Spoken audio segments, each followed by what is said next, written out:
Ayatollah Ali Khomeini কি সত্যিই নবী হযরত মুহাম্মদ সাল্লাল্লাহু আলাইহি সাল্লামের বংশধর?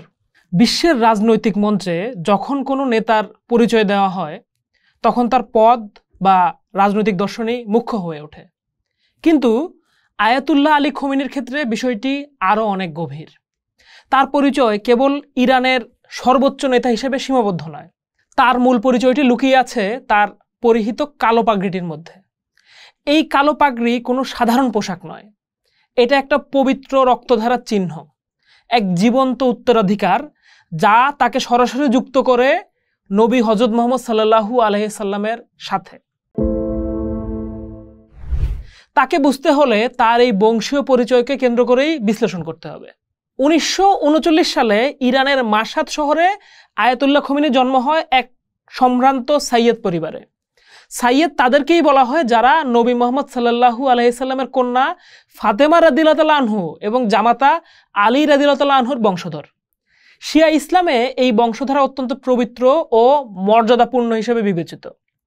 বলা হয়ে থাকে খামেনি হলেন নবীজি সাল্লাল্লাহু আলাইহি সাল্লামের 38তম বংশধর এবং তার এই বংশের ধারাটি প্রভাবিত হয়েছে কারবালার প্রান্তে শহীদ হওয়া ইমাম হোসেন রাদিয়াল্লাহু তাআলা আনহুর পুত্র ইমাম জাইনাল আবেদিনের মাধ্যমে। এই বংশ পরিচয়ই তাকে কালো পাগড়ি পরার অধিকার দেয়, যা শিয়া মুসলিমদের কাছে সর্বোচ্চ সম্মানের প্রতীক। এটি কেবল একটা চিহ্ন নয়, এটা একটা ঐতিহাসিক দায়িত্বেরও স্মারক। আলী খামেনির রাজনৈতিক জীবনের প্রতিটি অধ্যায় তার এই বংশীয় পরিচয়ের দ্বারা গভীরভাবে প্রভাবিত। শাহ মোহাম্মদ রেজা পাহলেভির স্বৈরাচারী ও পশ্চিমা ঘেঁষা শাসনের বিরুদ্ধে তার প্রতিবাদ কোনো সাধারণ রাজনৈতিক বিরোধিতা ছিল না। শিয়া দর্শন অনুযায়ী ইমাম হুসেইনের কারবালার আত্মত্যাগ ছিল অন্যায়ের বিরুদ্ধে রুখে দাঁড়ানোর সর্বশ্রেষ্ঠ উদাহরণ। একজন সাইয়েদ হিসেবে খামেনি বিশ্বাস করতেন তার পূর্বপুরুষদের মতোই জালিম শাসকদের বিরুদ্ধে লড়াই করা তার ধর্মীয় ও নৈতিক দায়িত্ব।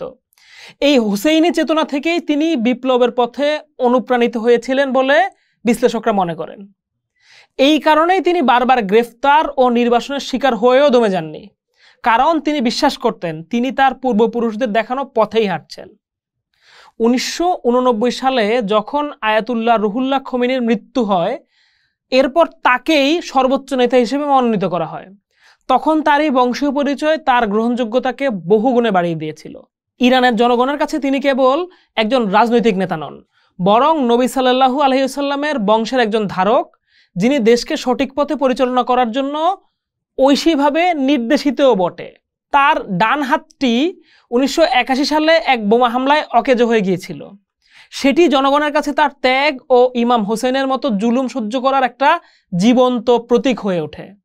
তার প্রতিটি সিদ্ধান্ত, প্রতিটি ভাষণ তার অনুসারীরা কেবল রাজনৈতিক নির্দেশ হিসেবে নেয় না, বরং একজন আধ্যাত্মিক রাহবারের নির্দেশনা হিসেবেও গ্রহণ করে থাকে। আয়াতুল্লাহ খোমেনির পররাষ্ট্রনীতির মূল ভিত্তি হলো জায়নবাদ এবং পশ্চিমা সাম্রাজ্যবাদের বিরুদ্ধে আপোষহীন সংগ্রাম। তার চোখে আজকের বিশ্বে ইসরায়েল এবং তার পশ্চিমা মিত্ররা হলো আধুনিক যুগের ইয়াজিদ, যারা জুলুম, আগ্রাসন এবং অন্যায়ের প্রতীক।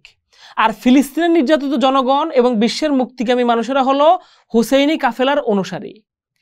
এই দৃষ্টিকোণ থেকে তিনি প্রতিরোধের অক্ষ অর্থাৎ অ্যাক্সিস অফ রেজিস্ট্যান্স গঠন করেছেন।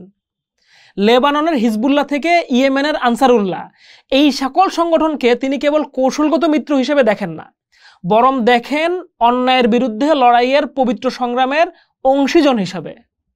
যখন ডোনাল্ড ট্রাম্প বা নেতানিয়াহুর মতো নেতারা তাকে হুমকি দেন, তখন তিনি ভয় পান না, কারণ তার বিশ্বাস তিনি সত্যের পথে আছেন এবং তার পূর্বপুরুষদের মতোই শাহাদাতের জন্য প্রস্তুত আছেন। তার বিখ্যাত উক্তি, ইসরায়েল একটা ক্যান্সারে আক্রান্ত টিউমার, কেবল একটা রাজনৈতিক স্লোগান নয়, এটা তার গভীর ধর্মীয় বিশ্বাসের প্রতিফলন। সুতরাং আয়াতুল্লাহ আলী খোমেনিকে বুঝতে হলে তাকে পশ্চিমা রাজনৈতিক চশমা দিয়ে দেখলে চলবে না, তাকে দেখতে হবে সেই কালো পাগড়ির প্রেক্ষাপটে, যা তাকে তার পবিত্র পূর্বপুরুষের সাথে যুক্ত করে। তিনি বিশ্বাস করেন তার ওপর এক ঐতিহাসিক দায়িত্ব অর্পিত রয়েছে, অন্যায়ের বিরুদ্ধে লড়াই করা এবং ইসলামী মূল্যবোধকে রক্ষা করা। তার অদম্য সাহস, আপোষহীন নীতি এবং ইস্পাত কঠিন মনোবল সবকিছুর উৎস তার এই গভীর বংশীয় ও আধ্যাত্মিক চেতনা। তিনি কেবল একজন রাষ্ট্রনায়ক নন, তিনি এক জীবন্ত কিংবদন্তি, যিনি তার রক্তের উত্তরাধিকারকে বাস্তবে রূপদান করে চলেছেন। পোস্ট দেখুন, ভাবুন, করুন। থাকুন পোস্টের সাথে।